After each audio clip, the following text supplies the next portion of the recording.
Assalamualaikum warahmatullahi wabarakatuh. Yang saya muliakan, saya hormati Bapak Wakil Presiden Republik Indonesia Kiai Haji Ma'ruf Amin. Kemudian yang saya hormati, muliakan Bapak Gubernur Haji Sahbirin Nur. Kemudian yang saya muliakan seluruh para habaib, para asatiz, para masyaikh, para undangan, para hadirin Majlis Haul Akbar Abah Guru Sekumpul. Bismillahirrahmanirrahim. Alhamdulillahilladzi istafal ulama'a umana'ahu fi ardihi al-mutamassikina bi kitabillahi wa sunnati rasulihi wa mala'a quluba awliyaihi bi mahabbatihi واختص أرواحهم بشهود عظمته وهيأ أسرارهم لحمل أعباء معرفته فقلوبهم في روضات جنات معرفته يحبرون وأرواحهم في رياض ملكوته يتنزهون وأسرارهم في بحار جبروته يسبحون فاستخرجت أفكارهم يواقيت العلوم ونطقت ألسنتهم بجواهر الحكم ونتائج الفهوم فسبحان من اصطفاهم لحضرته واختصهم بمحبته فهم بين سالك ومجذوب ومحب ومحبوب أفناهم في محبة ذاته وأبقاهم بشهود آثار صفاته والصلاة والسلام على سيدنا ومولانا محمد منبع العلوم والأنوار ومعدن المعارف والأسرار ورضي الله تعالى عن أصحابه الأبرار وأهل بيته الأطهار أما بعد. العالم العلامة Al-Arif Billah Syekh Zaini bin Abdul Ghani dilahirkan pada malam Arbi'a atau malam Rebu tanggal 27 Muharram tahun 1361 Hijriah atau bersamaan dengan 11 Februari 1942 Masehi di Kampung Tunggul Irang seberang Martapura. Selama di Tunggul Irang beliau tidak menyusu dengan ibu, hanya menghisap liur Al-Arif Billah Haji Abdurrahman atau Haji Adu sampai kenyang selama 40 hari. Namun selagi kecil adalah Qushairi.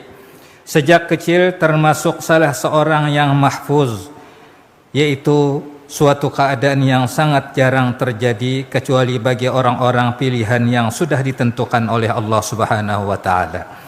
Beliau adalah salah seorang anak yang mempunyai sifat-sifat dan pembawaan yang lain dari yang lain. Di antaranya adalah beliau tidak pernah ihtilam. Al-Alimul Allam Al-Arif Billah Syekh Zaini bin Abdul Ghani sejak kecil selalu berada di samping kedua orang tua dan nenek beliau yang bernama Salbiah, yang memeliharanya dengan penuh kasih sayang namun disiplin dalam pendidikan, sehingga di masa anak-anak beliau sudah mulai ditanamkan pendidikan tauhid dan akhlak oleh ayah dan nenek beliau sendiri, serta belajar membaca Al-Quran. Dengan demikian, guru pertama dalam bidang tauhid dan akhlak adalah ayah dan nenek beliau sendiri yang selalu berada di sampingnya dan memimpinnya. Meskipun kehidupan ekonomi kedua orang tua beliau dalam keadaan yang sangat lemah, namun mereka selalu memperhatikan untuk membantu dan meringankan beban guru yang mengajar anak-anak mereka membaca Al-Quran, sehingga setiap malam beliau diberi sangu satu botol kecil yang berisi minyak tanah untuk diberikan kepada guru Muhammad Hasan Pesayangan yang mengajarinya. Dalam usia lebih kurang 7 tahun beliau sudah mulai belajar di Madrasah Kampung Keraton Martapura selama 2 tahun. Kemudian meneruskan ke Madrasah Darussalam Martapura sampai tamat dan tidak pernah sekolah SD atau sekolah dasar. Guru-guru beliau di tingkat tahfiz atau ibtidai di Keraton yaitu Guru Haji Muhammad Zaini Umar, Guru Abdul Muiz.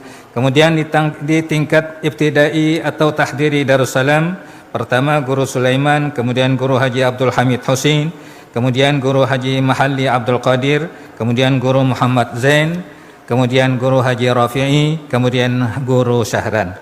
Kemudian di tingkat sanawiyah dan aliyah di Darussalam, pertama Guru Haji Husin Qadiri, kemudian Haji Husin Dahlan, kemudian Guru Haji Salman Yusuf, kemudian Al-Alimul Allamah Haji Sya'rani Arif, kemudian Al-Alimul Allamah Al-Fadil Haji Salim Ma'ruf, kemudian Al-Alimul Allamah Al-Fadil Haji Saman Mulia, kemudian Al-Alimul Allamah Al-Fadil Haji Salman bin Abdul Jalil. Guru-guru di bidang tajwid, Al-Alimul Allamah Al-Fadil Haji Sya'rani Arif, kemudian Al-Alimul Fadil Al-Qari Al-Hafiz Haji Nasrun Tahir, Al-Alimul Allamah Al-Fadil Haji Aini Kandangan. Kemudian guru khusus tasawuf dan suluk, Al-Alimul Allamah Haji Muhammad Syarwani Abdan, kemudian Al-Alimul Allamah Ki Falak Bogor, kemudian Al-Alimul Allamah Al-Qutuf Syekh Sayyid Muhammad Amin Al-Qutbi Makkatal Mukarramah. Kemudian sanad-sanad dalam berbagai bidang ilmu tariqat diterima dari pertama Al-Alimul Allamah Al-Arif Billah Sayyid Muhammad Amin Al-Qutbi di Makkah, Al-Alimul Allamah Al-Qutub Al-Syekh Hasan Masyad, kemudian Al-Alimul Allamah Al-Qutub Al-Syekh As-Sayyid Abdul Qadir Al-Bar, kemudian Al-Alimul Allamah Al-Syekh Muhammad Yasin Al-Fadani, kemudian Al-Alimul Allamah Kiai Falak Bogor, kemudian Al-Alimul Allamah Al-Syekh Ismail Yamani.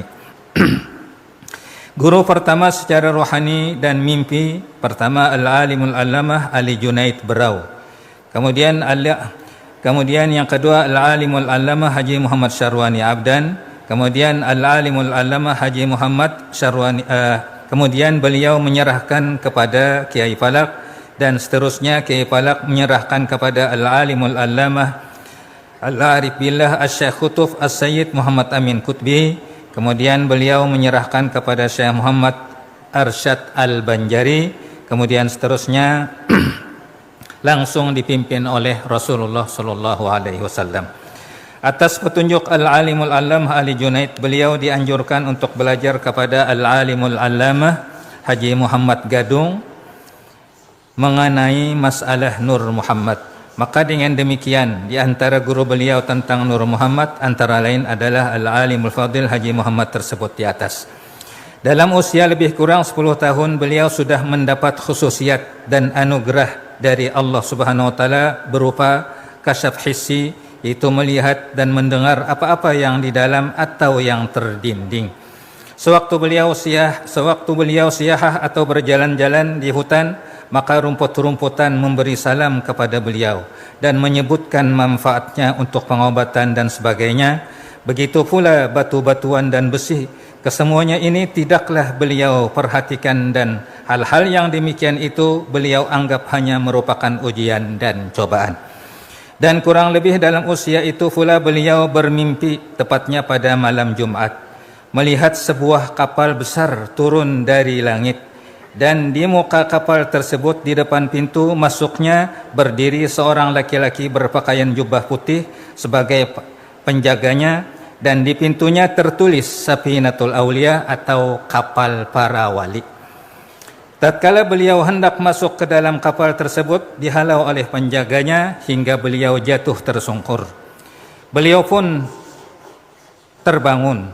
Pada malam Jumat berikutnya beliau pun bermimpi lagi dengan mimpi yang sama.